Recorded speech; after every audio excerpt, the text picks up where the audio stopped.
Okay, one other thing about Nietzsche's understanding of memory.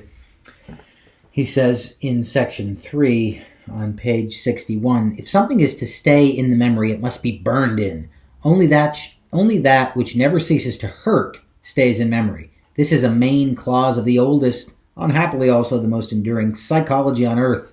One might even say that wherever on earth solemnity, seriousness, mystery, and gloomy coloring still distinguish the life of man and a people, something of the terror that formerly attended all promises, pledges, and vows on earth is still effective. The past, longest, deepest, and sternest past, breathes upon us and rises up in us wherever we become serious.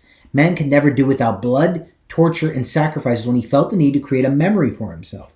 The most dreadful sacrifices and pledges, sacrifice of the firstborn among them, the most repulsive mutilations, castration, for example, the cruelest rites of all the religious cults and all religions are, at the deepest level, systems of cruelty. A little side note there. All this has its origin in the instinct that realized that pain is the most powerful aid to mnemonics, to memory. Okay. And he has a point here. An example. I don't know if you're probably sophomores, you're probably too young to remember this, but 9/11. I remember where I was at 9/11. It was a very traumatic experience. Trauma in some ways burns itself on the memory. Your parents or maybe your grandparents would remember where they were when John F. Kennedy was shot. There's something about the horrific and the tragic that burns a memory into you. And there's smaller examples of this. One can think of the piano teacher who, they used to do this. People, when they were learning piano, they would beat them.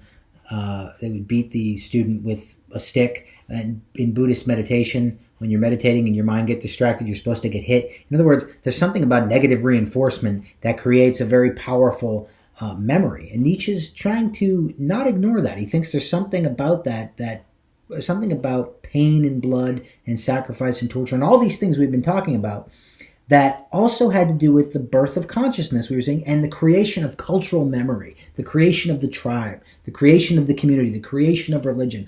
All of this is connected, unfortunately, to pain and violence. And this is Nietzsche's, again, his unearthing via his hermeneutics of suspicion of the conditions for possibility of Western culture that no one wants to talk about. We want to think human beings are fundamentally good. Nietzsche's saying we're animals, and the traumatic and the violent have its origins just as much as the good, or what we would call the good, in the formation of human culture and consciousness.